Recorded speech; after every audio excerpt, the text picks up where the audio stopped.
আপনাদের লাইভটা আসলে সাউন্ড সহ অন্যান্য কারণে ঠিকমতো দিতে পারছিলাম না। আশা করছি এখন সবাই শুনছেন।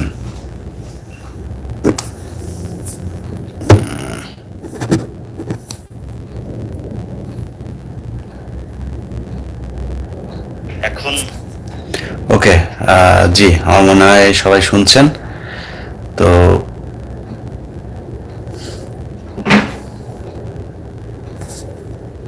ওকে, ধরেন যেটা বলছিলাম যে বাংলাদেশের মানুষকে তাদের ইস্যু পরিবর্তন করা এত সহজ যে বিশাল বড় ধরনের ঘটনা সেটাকেও খুব দ্রুত ধামাচাপা দিয়ে নতুন খুব ক্ষুদ্র তুচ্ছ একটা বিষয়কে সামনে নিয়ে আসা যায়। এখন এটার জন্য যে শুধু আপনি দায়ী তা না, কিন্তু ধরেন বাংলাদেশের এই যে ফেসবুক, ইউটিউব, এটাকে আপনার যখন কিনা সামনে নিয়ে আসা হয়, মানে আপনি স্ক্রল করবেন যখন, কোন জিনিস আপনি দেখবেন কোনটা দেখবেন না, এটা কিন্তু নিয়ন্ত্রণ করা যায়। সেটা বাংলাদেশ থেকে বাংলাদেশ সরকারের এজেন্সিগুলোই নিয়ন্ত্রণ করে। এখন আপনি যখন স্ক্রল করবেন তখন দেখবেন খালি মুস্তাক আর তিশা, খালি মুস্তাক আর তিশা। হ্যাঁ, আমি সকালে ঘুম থেকে ওঠার পর থেকে আমার বউ খালি গান একটা গাচ্ছে, সেটা হইলো ওই যে ঠাকুর খায়ের মেয়েরে এই নিয়ে গান সে গাচ্ছে। হ্যাঁ, তো এর কারণ কি জানেন? আমিও এই ভিডিওটা কিন্তু আমার চোখেও পড়েছে। তারা বিয়ে করেছে, বিয়ে করছে ঠিক আছে, সমস্যা নাই। তো বিয়ে করলে এখন মানে আপনার 72 বছর বয়স, আপনি কি 30 বছর না কয় বছরের এক মেয়েকে আপনি বিয়ে করছেন। এখন এই যে বিয়ে করলেন, সমস্যা নাই, ওকে আপনি বিয়ে করলেন, কিন্তু মানে এত গেজাগেজি করার দরকার কি?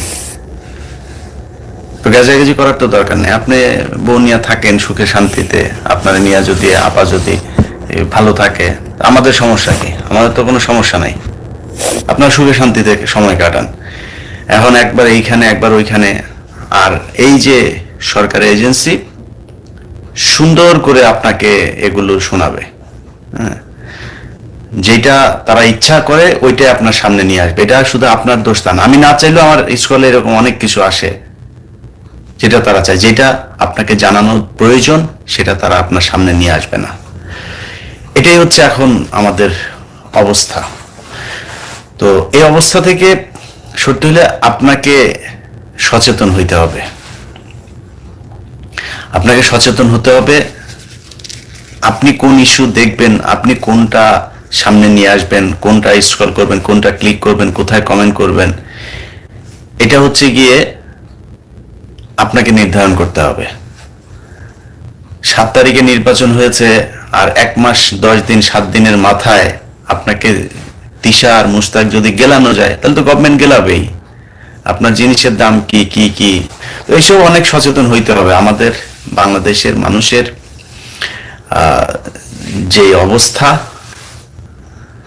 সেই আচ্ছা আমি অনেকগুলো, আমি কিন্তু লাইভ করার সময় কমেন্টগুলো পড়ছি। অনেক মানুষজন একটা বিষয় জানতে চাচ্ছেন, তো আমি ওইটা নিয়ে কোনো কিছুই বলবো না, কারণ এগুলি নিয়ে আলাপ করারও টাইম নাই। এটা নিয়ে ধরেন আল্লাহ যদি ভালো রাখেন, আল্লাহ যদি নাকি মানে ভালো মানুষের সাথে থাকেন, তাহলে আপনাকে একটা জিনিস বুঝতে হবে যে আপনি অন্যায় করেছেন কি করেন নাই, এটার উপর একটা বিচার তো অবশ্যই আছে, তাই না? ধরেন একটা মহিলা মনে করেন, যার লজ্জা শরম কোনো কিছু নাই, 60 বছরের কাছাকাছি বয়স, এরপরে তার মানে নানান ধরনের অঙ্গভঙ্গি করে তারপরে আপনাকে যৌন সুশ্রুতি দেওয়ার চেষ্টা করা, এরকম একটা মহিলা, এর নামে ওর নামে তার নামে সারাক্ষণ তাদের কাজ হলো মামলা করা, সারাক্ষণ। আর সবচেয়ে বড় সমস্যা হইল যে মেয়ে মানুষ, ধরেন পুরুষের কিন্তু মানে লজ্জা কম, নারীর কিন্তু লজ্জার ভূষণ আমরা ছোটবেলা থেকেই শুনেছি। কিন্তু নারী যদি একবার শাড়ি খুলে ফেলে না, শেষ। ওইটার লজ্জার, ওইটার পুরুষ মানুষ ওইটার সমান যাইতে পারবে না। তো এক তো ধরেন সব উদাম করা, একদম মানে মানে কি বলে এটারে, ওই যে উলঙ্গ করে তারপরে এখন ই করে, হ্যাঁ। তো 2 দিন পর পর যায় এই থানায় গিয়া ওই থানায় গিয়া তারা নাকি খালি নাকি কারা নাকি লাগায়, হ্যাঁ।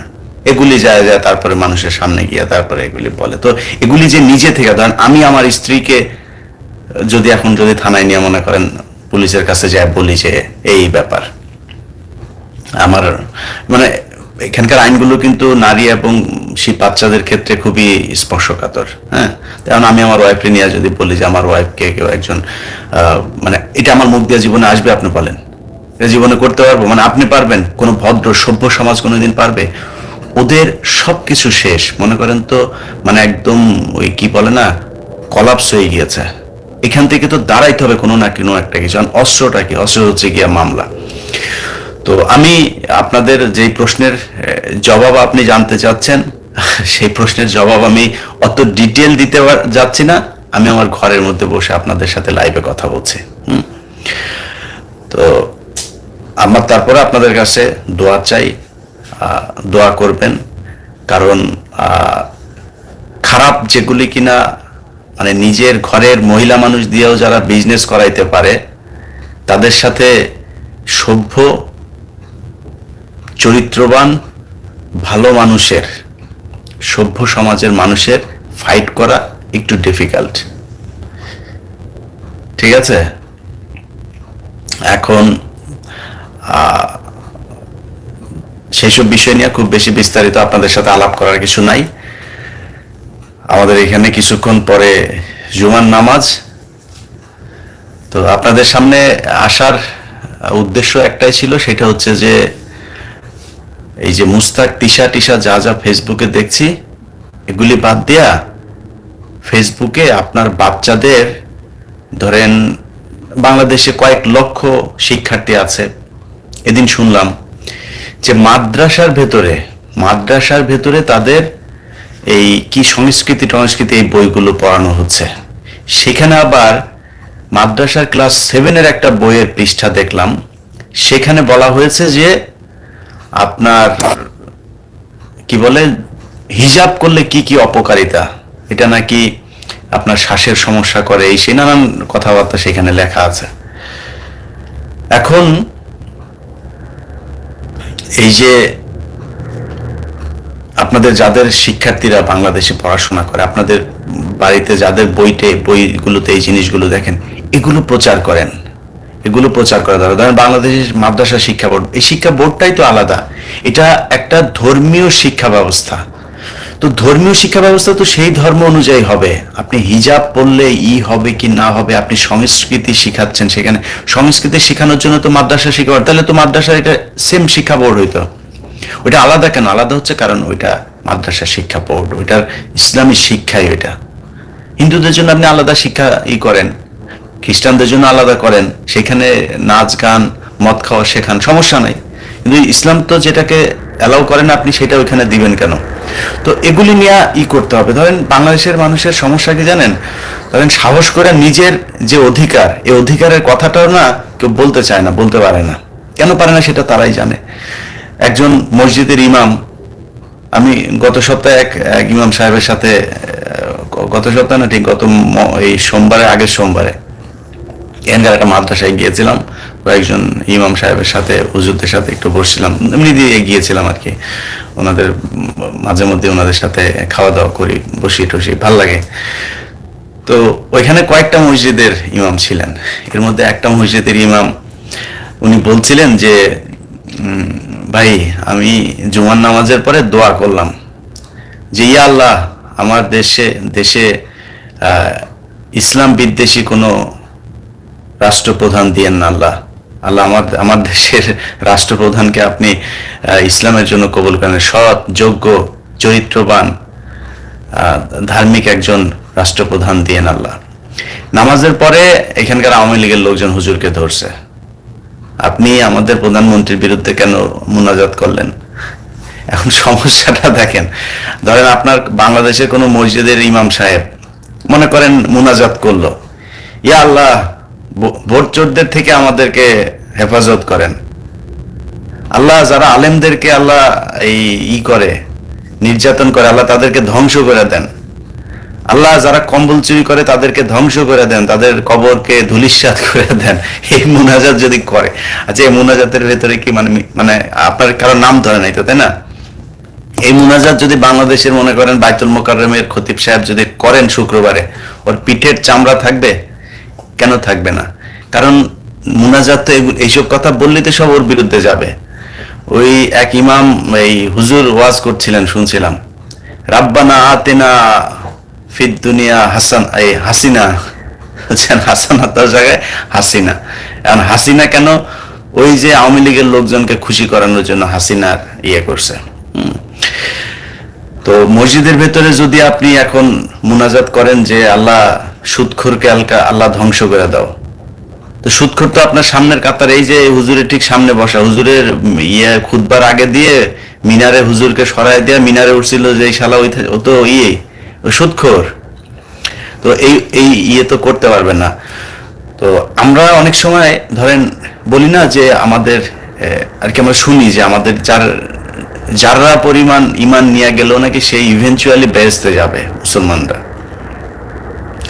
তো যদি যারা পরিমাণ ইমান নিয়ে তারপরে কেউ মারা গেলে যদি বেহেশতে যায়, তাহলে তো আমরা সবাই বেহেশতে যাবো, তাই না?